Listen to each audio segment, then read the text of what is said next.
আজকে কাফের মুশরিকরা আমাদেরকে ভয় দেখায়, ঠিক কিনা? বিগত 15 বছর কত জ্বালা যন্ত্রণার মধ্যে আমরা ছিলাম, ভাষায় প্রকাশ করা যাবে না, কথা বলার কোনো স্বাধীনতা ছিল না, ভাষার কোনো স্বাধীনতা ছিল না, ওয়াজ মাহফিলের কোনো স্বাধীনতা ছিল না। কথা বললেই গ্রেফতার, কথা বললেই মামলা, কথা বললে আইনাগর। আছে কিনা বলেন? বলেন আছে কিনা? এমন কোন সেক্টর নেই যে দুর্নীতি হয় নাই। 90 লাখ মিলিয়ন ডলারে বাংলাদেশ থেকে বিদেশ পাচার হয়েছে।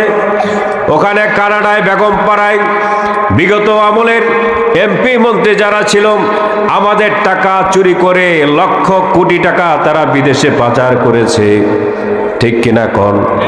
এই দেশের জনপদের কলিজার মধ্যে আল্লাহ রাব্বুল আলামিন কুদরত এমন এক জিহাদের জজবা চাপায় দিয়েছেন। এই বিগত সরকারের যারা অন্যায় কাজ করেছে, অপরাধ করেছে, মানবতা বিরোধী অপরাধ করেছে, এই দেশের জনগণ তাদেরকে দেশ থেকে বিতাড়িত করে ভারতে খেদাইয়ে দিচ্ছে, ঠিক কিনা? বলেন ঠিক কিনা? ওখানে যাওয়ার পরে তাদের মাথা আরো নষ্ট হয়ে গেছে। সরকারের প্রধান ক্ষমতা নিয়েছে ডক্টর ইউনূস সাহেব, বাঘের বাচ্চা, ঠিক কিনা? ডক্টর মোহাম্মদ ইউনূস সাহেব ক্ষমতা নেওয়ার পরে দেশ বিদেশের যত চক্রান্ত আছে কোনো চক্রান্ত কাজ আর করে না, ঠিক কিনা কোন? কোনো চক্রান্তে যখন কাজ করে না, সর্বশেষ আমাদের দেশের হিন্দু ভাই বোনদেরকে তারা লালাই দিয়েছে ইসকনের মাধ্যমে। সকল হিন্দু সম্প্রদায় এটার বিরুদ্ধে নয়, বরং হিন্দুদের মধ্যে একটা সন্ত্রাসী সংগঠন আছে, সেটা হচ্ছে ইসকন। ইসকন যে অপরাধ করেছে সরকার তাকে গ্রেফতার করেছে, এটাকে ইস্যু করে ওরা ভারত থেকে আমাদেরকে হুমকি থমকি দেয়, ঠিক কিনা কোন? এখন আপনারা বলেন আমরা কি তাদের হুমকি ধমকি ভয় পাই? হ্যাঁ, ভয় পাই নাকি? আমরা কাদেরকে ভয় পাই? আমরা কাকে ভয় পাই? এই সমস্ত কাফের মুশরিকের হুমকি ধমকি এই সমস্ত পরোয়া আমরা করি না। আমরা তো সেই বীর মুজাহিদ, বদরের প্রান্তরে 313 জন বীর মুজাহিদ 1000 কাফেরের সাথে লড়াই করে বিজয় অর্জন করেছি আমরা, ঠিক কিনা? ওদের প্রান্তরে 3000 কাফেরের বিরুদ্ধে 1000 বীর মুজাহিদ লড়াই করে আমরা বিজয় অর্জন করেছি। 30,000 মুসলমান 3 লক্ষ কাফেরের বিরুদ্ধে আমরা লড়াই করে বিজয় অর্জন করেছি। আমরা তো সেই মুসলমান, আমরা কাফের মুশরিকদের কথা এমনকি চোখ রাঙ্গানিও আমরা ভয় করি না, পাত্তাও দেই না, ঠিক কিনা? আমাদের দেশে সরকারকে ভয় পেয়েছে নাকি? ইউনূস সরকার ভয়ে একদম কাত হয়ে পড়ছে নাকি? ওনার চোখের মধ্যে ভয়ের লেশ মাত্র নাই। কারণ এই দেশের যে বিজয় হয়েছে, সমস্ত বিজয় এই দেশের সাধারণ জনগণের বিজয়। দেশ রক্ষার্থে সকলে ঐক্যবদ্ধ হয়েছে এবং যারা আমাদের প্রতি জুলুম করেছে, অত্যাচার করেছে, হাজার হাজার নারী পুরুষকে বিগত আমলে যারা হত্যা করেছে, গুম করেছে, অসংখ্য মায়ের কুল তারা খালি করেছে, এইভাবে তাদেরকে দেশ থেকে জাতি বিদায় করেছে। আর এখন আমরা একতাবদ্ধ, ঠিক কিনা? আমাদেরকে ডিভাইডেশন করতে পারবে কেউ? সুতরাং আমাদেরকে চিন্তা ভাবনা করা লাগবে। কত চক্রান্ত কলকাতার মিডিয়াগুলো আমাদের নামে করতেছে, এই করতেছে, সেই করতেছে। আমাদের কোনো ভয় আছে নাকি? বরং তারা এই সমস্ত অপপ্রচার চালিয়ে এই কথা তারা প্রমাণ করেছে তাদের দেশে যে বাথরুম নাই, তারা যে উলঙ্গ হয়ে টয়লেট করে, এই বিষয়গুলো বিশ্ব মিডিয়ার সামনে তারা প্রকাশ করে দিছে, ঠিক কিনা কর? এখন তারা প্রতিনিধি পাঠাচ্ছে বাংলাদেশে সম্পর্ক করার জন্য, যা হয়েছে হয়েছে, এখন আমরা ঠিক থাকতে চাই, ঠিক কিনা বলেন? প্রিয় ভাইরা আমার, ডক্টর আনাতুল্লাহ আব্বাস সাহেব 3টা পরামর্শ দিয়েছিলেন। যদি সরকার এই 3টা কাজ করে তাহলে আমাদের জন্য আরো ভালো হবে। 1 নম্বর হচ্ছে লালমনিরহাট, ওখানে যেই প্রাক্তন একটা এয়ারপোর্ট ছিল ব্রিটিশ আমল থেকে, সেটা যদি চালু করে তাহলে দেশের জন্য ভালো হবে। এবং যারা আমাদের বিরোধী শক্তি, এই দেশের শত্রু যারা, তাদের সাথে আমাদের কোনো বাণিজ্য চুক্তি থাকতে পারে নাকি? সুতরাং তাদের সাথে আমাদের কোনো সম্পর্ক নাই। এই দেশকে ভালোবাসতে হবে, ঠিক কিনা? দেশকে কি করতে হবে? সামনে আমাদের কঠিন সময় আসতেছে, আমাদের এক হওয়া লাগবে। কারো রক্তচক্ষু আমরা পরোয়া করে কথা বলবো না, চলবো না। সব কিছু করবো কার জন্যে? আল্লাহর জন্য। বলেন কার জন্যে? সরকার প্রধান যৌক্তিক সংস্কার করার পরে সুন্দর একটা নির্বাচন দিয়া আমাদেরকে তাদের পাশে থাকতে হবে, এমন একটা দলকে এই দেশের পার্লামেন্টে বসাতে হবে যারা কোরআন সুন্নাহ দিয়ে দেশ চালাবে, ঠিক কিনা? আমরা তো অনেক সরকার আমরা দেখেছি, সব সরকারের দেখা শেষ, সামনে শুধু একটা সরকার দেখার বাকি আছে, সেটা হচ্ছে গিয়ে কোরআন সুন্নাহর বাংলাদেশ, ঠিক কিনা? ঠিক কিনা? কোরআন দা দেশ চালালে চুরি থাকবে, ডাকাতি থাকবে, হত্যা থাকবে, ধর্ষণ থাকবে, সোনালী সমাজ তৈরি হয়ে যাবে একমাত্র এই কোরআনের আইন যখন এই দেশের মধ্যে কায়েম হয়ে যাবে, ঠিক কিনা? ঠিক কিনা? প্রিয় ভাইয়েরা আমার, মক্কায় তখন খোলাফায়ে রাশিদিনের যুগ চলে আসছে। আমি একটা এক্সাম্পল দিচ্ছি, কোরআন দিয়ে রাষ্ট্র চালাইলে দেশ কত শান্তিতে থাকে একটা এক্সাম্পল দিলে আপনারা বুঝতে পারবেন। একজন মহিলা তার ঘর থেকে বের হয়েছে, তার আত্মীয়র বাড়িতে যাবে, যেতে যেতে প্রায় বিকাল হয়ে গেছে, মদিনা দিয়ে সে যাচ্ছে তার আত্মীয়র বাড়িতে যাবে, দেখে যে প্রায় সন্ধ্যা চলে আস, চিৎকার করে হাওমা করে কাঁদতেছে, আমি আমার আত্মীয়র বাড়িতে যেতে তো রাত হয়ে যাবে, কি করে যাব, এই চিন্তা করে সে কাঁদতেছে। যত সামনে পথ আগায় দেখে অন্ধকার ততই ত্বরান্বিত হচ্ছে। এইভাবে চিন্তা করতেছে, কাঁদতেছে, সামনের দিকে হাঁটতেছে, দেখে একটা লোক দেখা যায়। এখন আপনারাই বলেন, ওই মহিলার ক্রন্দন কমতেছে না বাড়তেছে? এমনি তো টেনশনে কাঁদতেছে, আবার দেখতেছে পুরুষ মানুষ দেখা যায়, কান্না আরো বেড়ে গেছে। ওই পুরুষটা তিনি বুঝতে পেরেছেন মহিলা তাকে দেখে হয়তো বা সে কান্না করতেছে, সে যত সামনে আগাচ্ছে সেও তার সামনের দিকে যায়।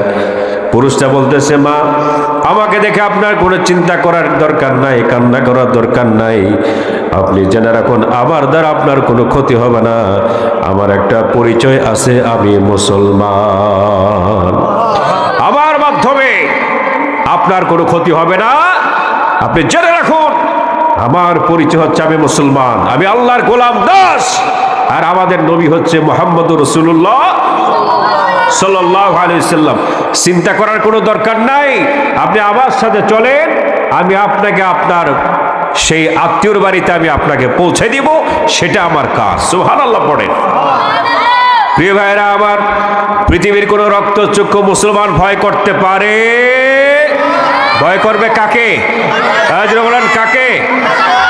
প্রিয় ভাইরা আমার, হযরত ওমর ইসলাম কবুল করলেন, হযরত বেলাল তিনি ইসলাম কবুল করলেন, করার পরে হযরত বেলাল যার গোলাম ছিল সে তাকে ধরে তাকে মারতে মারতে বেহুশ করে ফেলে, মরুভূমির মধ্যে নিয়ে যায়, বুকের মধ্যে পাথর চাপা দিয়ে রাখে, অত্যাচার করে, নির্যাতন করে, চাবুক মারে, তারপরে বলে ইসলাম ছেড়ে দাও, মুহাম্মদকে ছেড়ে দাও। হযরত বেলাল তিনি বলেন, যত অত্যাচার করো না কেন, নির্যাতন করো না কেন, কালিমা ছাড়তে পারবো না, আল্লাহ ছাড়তে পারবো না, ইসলাম ছাড়তে পারবো না। সুবহানাল্লাহ বলবেন না? প্রিয় ভাইরা আমার, 7 নম্বর কোরআনের বৈশিষ্ট্য হচ্ছে, মুক্তির পথ হচ্ছে আল কোরআন। মুক্তির পথ কি? এই কোরআনের মধ্যে কি আছে? মানবতার কল্যাণ, মানবতার মুক্তি আছে কোথায়? এই কুরআনুল কারীমের মধ্যে। বলেন নারে তাকবীর। আল কোরআনের আলো, আল হাদিসের আলো, কোরআন ছাড়া অন্য কিছু। নারে তাকবীর। আল্লাহ পাক তিনি বলছেন, ফামানিত্তাবাআ হুদায়া ফালা ইয়াদিল্লু ওয়ালা ইয়াশকা। যে ব্যক্তি কোরআনকে অনুসরণ করবে, কোরআন পড়ে বাস্তব জীবনে আমল করবে, আল্লাহ পাক তিনি বলছেন সে কখনো পথভ্রষ্ট হবে না, কখনো সে দুঃখ কষ্টে অভাবের মধ্যে সে পড়বে না। সুবহানাল্লাহ। আল্লাহ নবী তিনি বলেছেন, যারা নাকি মাগরিবের পরে এই কোরআন থেকে সূরাতুল ওয়াকিয়া তেলাওয়াত করবে, সে কখনো রিজিকের কষ্টে ভুগবে না। সুবহানাল্লাহ। আল্লাহ নবী তিনি বলেছেন, তোমরা যদি দীর্ঘ জীবন লাভ করতে চাও, রিজিকের মধ্যে বরকত যদি লাভ করতে চাও, তাহলে পিতামাতার খেদমত করো আর আত্মীয় স্বজনের সাথে সম্পর্ক স্থাপন করো। সুবহানাল্লাহ। আত্মীয়তার সম্পর্ক মজবুত করো। 1 নম্বর হচ্ছে পিতামাতার খেদমত করো। 2 নম্বর কি? আত্মীয়তার সম্পর্ক। আজকে আমাদের সমাজে পিতামাতার খেদমত আছে নাকি উঠে গেছে? আছে? আল্লাহ তাআলা তিনি বলেছেন ওয়াকাদা রাব্বুকা আল্লা তা'বুদু ইল্লা ইয়াহু ওয়া বিল ওয়ালিদাইনি ইহসানা। আমি আল্লাহর গোলামি করার পর তুমি তোমার পিতা মাতার খেদমত করো। সুবহানাল্লাহ। আল্লাহ নবী তিনি বলেছেন হুমা জান্নাতুকা ওয়া নারুকা, তোমার মা বাবা হচ্ছে তোমার জন্য জান্নাত, তোমার মা বাবা হচ্ছে তোমার জন্য জাহান্নাম। যে পিতা মাতা ছেলে সন্তানের প্রতি খুশি থাকবে, রাজি থাকবে, দুনিয়াতে তার সম্মান, তার প্রতিপত্তি, তার রিজিক কমবে না বরং বাড়বে। এবং তারা যদি খুশি থাকে আল্লাহ নবী তিনি বলেছেন সে জান্নাতে চলে যাবে।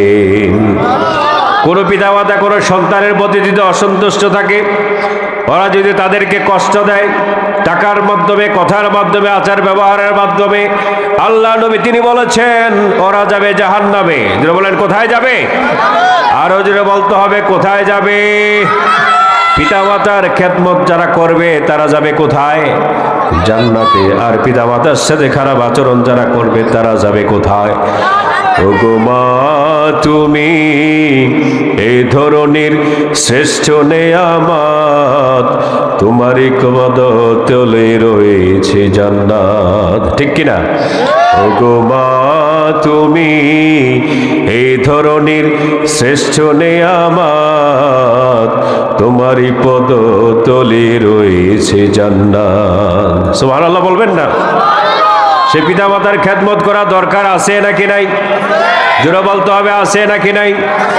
মিশকাত শরীফের মধ্যে আসছে পিতা মাতার খেদমত যারা করবে, পিতা মাতার খেদমত যারা করবে আল্লাহ পাক দুনিয়ার কল্যাণ আখিরাতের কল্যাণ তাদেরকে দান করে দিবে। তারা যত কঠিন বিপদের মধ্যে থাকুক না কেন আল্লাহ পাক কঠিন বিপদ থেকে উদ্ধার করে দিবে। মিশকাত শরীফের মধ্যে আসছে তিনটা ঘটনা আমি বলবো না, একটা বলে দেই। তিন ব্যক্তি পাহাড়ের উপর দিয়ে তারা হেঁটে যাচ্ছে, হঠাৎ তারা সাইক্লোনের মধ্যে পড়েছে, তুফান শুরু হয়েছে, বৃষ্টি পড়া শুরু হয়েছে। তারা গুহার মধ্যে আশ্রয় নিয়েছে সাইক্লোন থেকে বাঁচার জন্যে। গুহার মধ্যে প্রবেশ করার পরে গুহার মুখটা পাথর দ্বারা বন্ধ হয়ে গেছে। এখন আপনারা বলেন কষ্ট কমছে নাকি বাড়ছে? কমছে নাকি বাড়ছে? তারা চিন্তায় পড়ে গেছে কি করা যায়। গুহার মধ্যে ঢুকলাম আশ্রয় নেওয়ার জন্য, এখন যে পাথর, গুহার মুখ বন্ধ করে যাহারে কি করা যায়। তিন বন্ধু তারা সিদ্ধান্ত নিয়েছে একটা কাজ করি, আমরা তিনজনে বসে আমাদের জীবনের তিনটা ভালো কথা আমরা কাজ আমরা রিমেম্বার করি, স্মরণ করি এবং আল্লাহর কাছে দোয়া করি যাতে করে আল্লাহ পাক এই বিপদ থেকে আমাদেরকে উদ্ধার করে দেয়। তোর মধ্যে একজন বলে আমার একটা ভালো কাজ মনে পড়ছে, সেটা হচ্ছে আমি বিকালবেলায় সকালবেলায় আমি গরু বাছুরিগুলোর উটগুলো চড়াতাম মরুভূমির মধ্যে, সকালবেলা নিয়ে যেতাম। সন্ধ্যায় যখন আমি ঘরের মধ্যে ফিরে আসতাম, আসার পরে আমি গাভী থেকে উটনি থেকে দুধ দোহন করে সর্বপ্রথম আমি আমার মা বাবাকে দুধগুলো পান করাইতাম। তারপরে আমি আমার নিজে পান করতাম, পরিবারকে পান করাতাম। প্রতিদিন এই কাজটা আমি করতাম। প্রতিদিনের মতো আমি দুধ দোহন করার পরে পাত্রের মধ্যে দুধগুলো ভরে যখন আমি আমার আব্বা আম্মার কাছে আসার পরে দিকে তারা ঘুমাই গেছে। কি করতেছে? ঘুমাচ্ছে। আমি রেওয়াজ অনুপাতে রেওয়াজ মতে আমি আমার আব্বা আম্মাকে দুধগুলো পান না করার কারণে আমি আমার পরিবারকে পান করাই নাই, আমি নিজে খাই নাই, রেখে দিয়েছি। সকালবেলা যখন ঘুম থেকে তারা উঠছে, ওঠার পরে তাদেরকে দুধগুলো পান করাইছি, তারপর আমি নিজে পান করছি, আমার পরিবারকে পান করাইছি। আয় আল্লাহ তাআলা, এই কাজটা যদি তোমার কাছে পছন্দ হয়ে থাকে এই কষ্ট থেকে আমাদেরকে তুমি উদ্ধার করে দাও। দুই হাত তুলে আল্লাহর কাছে তখন দোয়া করেছে, গুহার মুখ থেকে পাথর সরে গেছে, তবে বের হওয়ার মতো নয়। সুবহানাল্লাহ বলবেন না? আমি যে কথাটা আপনাদেরকে বোঝাচ্ছিলাম, পিতামাতার পেছনে ছেলে সন্তান যত টাকা খরচা করবে লস হবে না, বরং বাড়বে। বিপদ থেকে আল্লাহ পাক উদ্ধার করে দেবে। ঠিক কিনা কর? পিতামাতার সম্মান মর্যাদা আছে নাকি নাই? আমাদের সমাজে এমন সন্তান অনেক আছে, বিয়ে শাদী করার পরে মা বাবাকে ভুলে যায়, কষ্ট দেয়, গালিগালাজ করে। আছে কিনা?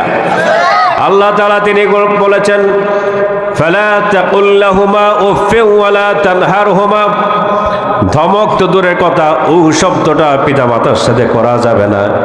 গলার কণ্ঠকে নিচু রাখতে হবে, উচ্চ আওয়াজ করা যাবে না পিতামাতার সামনে।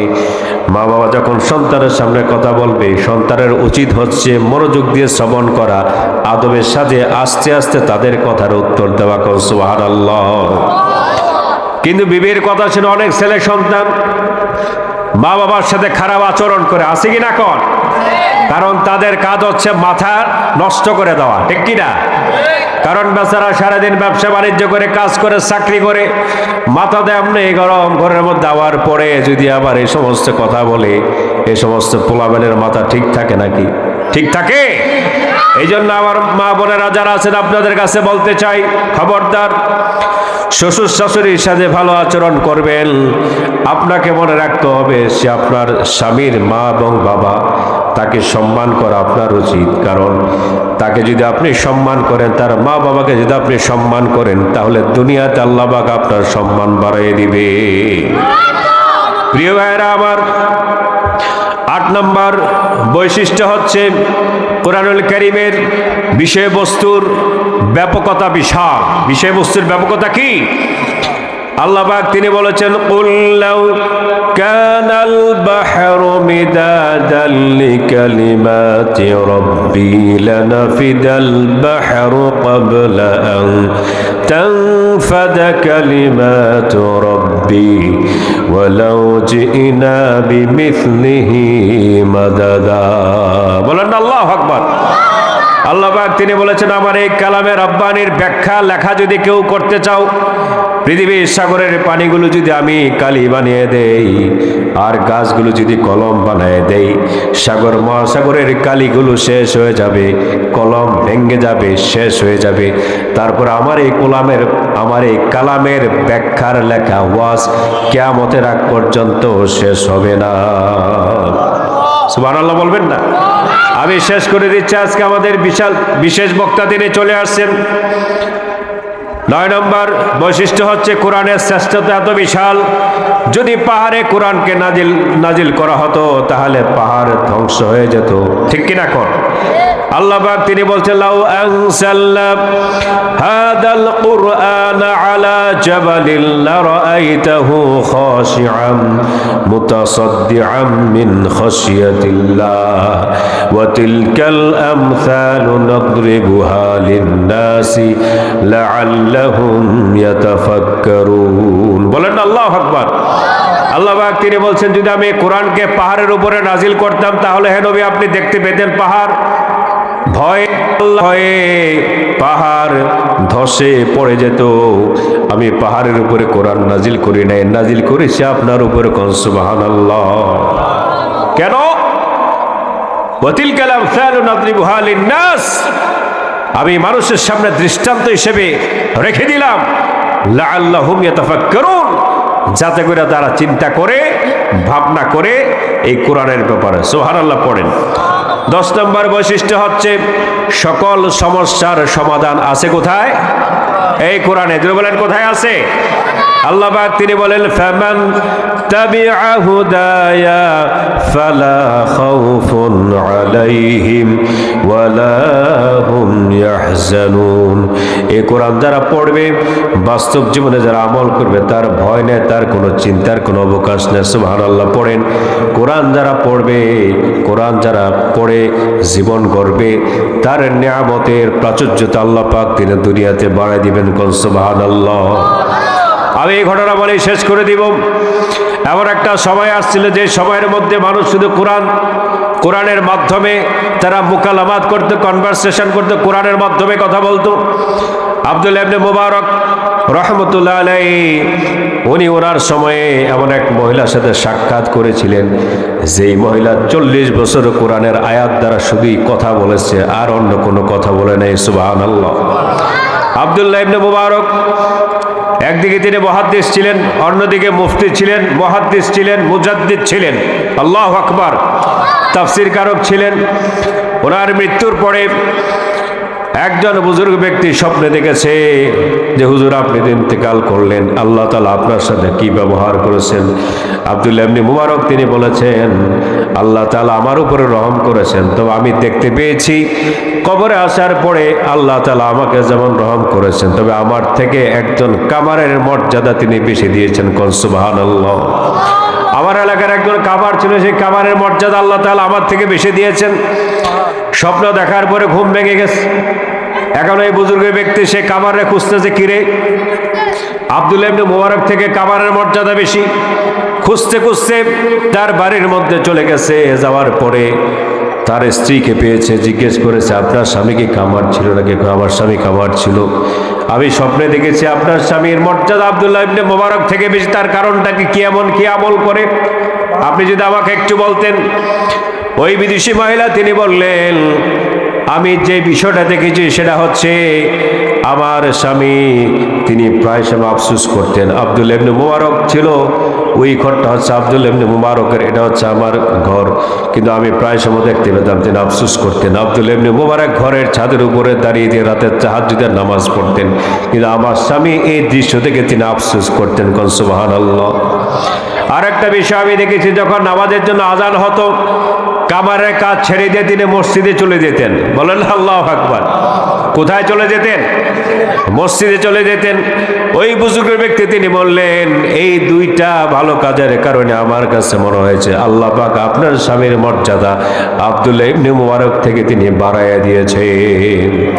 হাদিস শরীফের মধ্যে আছে, তিন ব্যক্তিকে আল্লাহ তাআলা কিয়ামতের ময়দানে বিনা হিসেবে জান্নাত দিয়ে দিবেন, কোনো হিসাব নিকাশ দিবে না। তন্মধ্যে একটা শ্রেণী হচ্ছে যারা নাকি জামাতের সাথে মসজিদে নামাজ পড়বে, আল্লাহ পাক কিয়ামতের ময়দানে তাদের কোনো হিসাব নেবে না। কোন সুবহানাল্লাহ। প্রিয় ভাইরা আমার, যে কথাগুলো আপনাদের মাঝে প্রেজেন্টেশন করলাম, সেই কোরআন তেলাওয়াত করা দরকার আছে নাকি নাই? আছে নাকি নাই? কোরআন শিখবেন, কোরআন পড়বেন, বাস্তব জীবনে আমল করলে আল্লাহ পাক দুনিয়ার কল্যাণ আখিরাতের কল্যাণ দান করবে কে? আরো জোরে বলেন কে? সম্মানিত উপস্থিতি, যে কথাগুলো আমি আপনাদের মাঝে আলোচনা করলাম, আল্লাহ পাক আমাকে, আমার পরিবারকে, আপনাদেরকে আমল করার তৌফিক দান করুক, বলি আমিন।